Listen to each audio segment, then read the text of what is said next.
ایران نے ایک جو حالیہ مہینوں میں ایک میزائل کو انویل کیا یا دنیا کے سامنے لایا، اس کا نام ہے خیبر شکن۔ خیبر شکن میزائل ہے، اس کی رینج ہے 900 میل، اور یہ جب اپنے ہدف کی طرف جاتا ہے تو اس کی رفتار ہوتی ہے 6000 کلومیٹر فی گھنٹہ۔ اور یہ جب جاتا ہے تو کہتے ہیں کہ یہ اتنی تیزی سے جاتا ہے، اور یہ اپنی اس کے اندر جو بڑی بات ہے وہ یہ کہ اپنی ڈائریکشن کو بہت تیزی سے چینج کرتا ہے، اور دوسرا یہ اپنی سپیڈ کو بھی بہت تیزی سے کم کرتا ہے، یعنی یہ اچانک اپنی سپیڈ کو بہت بڑھا دیتا ہے، پھر کم کر دیتا ہے۔ کہتے ہیں شروع میں اس کی فلائٹ کا پاتھ میں شاید اس کی سپیڈ کم ہو، لیکن جب یہ اپنے ہدف کے قریب پہنچتا ہے اور جب ہدف کو نشانہ بنانے کو لگتا ہے، یعنی اس کے بالکل قریب ہوتا ہے، تو اس سے پہلے اس کی سپیڈ جو ہے وہ ہزاروں کلومیٹر فی گھنٹہ کی رفتار تک چلی جاتی ہے، یعنی اس کو روکنا ناممکن ہوتا ہے۔ اور اسی لیے یہ امریکی فوجی جو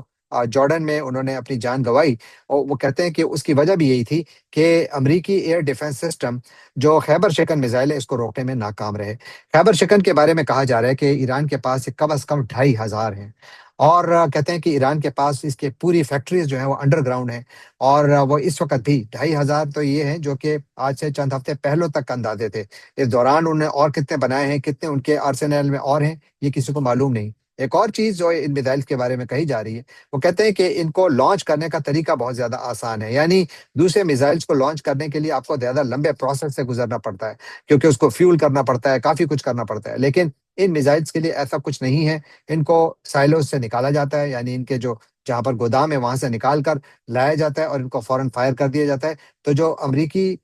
جو ایئر کرافٹس ہیں ان کو اتنا ٹائم نہیں ملتا کہ وہ ان کو سپاٹ کریں اور جا کر ان کو ڈسٹروائے کریں یا تباہ کریں، تو اس لیے یہ میزائل ان کے لیے ایک کافی بڑا درد سر بن گیا ہے۔ اور اب اس میں جو جنگ کا نقشہ ہے، میرا خیال ہے کہ اس جنگ کا نقشہ بھی ایرانی میزائلز اور ڈرونز نے ہی جو ہے وہ بدلا ہے، کیونکہ ایران نے اوور دا ایئرز، جب سے ایران اور امریکہ کے درمیان ایک مسئلہ چلتا رہا ہے، بلکہ گزشتہ سال سے اسپیشلی، تو ایران کے بارے میں کہا جا رہا ہے کہ انہوں نے امریکی حملوں کا بہت قریب سے جائزہ لیا ہے، اور اس کے بعد پھر انہوں نے اپنی نئی اسٹریٹجی اپنائی ہے، جس میں کہ وہ ڈرونز اور میزائلز کا مختلف کمبینیشن بنا کر اس طریقے سے حملہ کرتے ہیں کہ جو امریکہ کا ایئر ڈیفنس سسٹم ہے وہ اس میں کنفیوز ہو جاتا ہے، اور پھر اسی میں ان کے لیے اسپیس بنتی ہے اور یہ جا کر اپنے حملوں کو کامیاب بناتے ہیں۔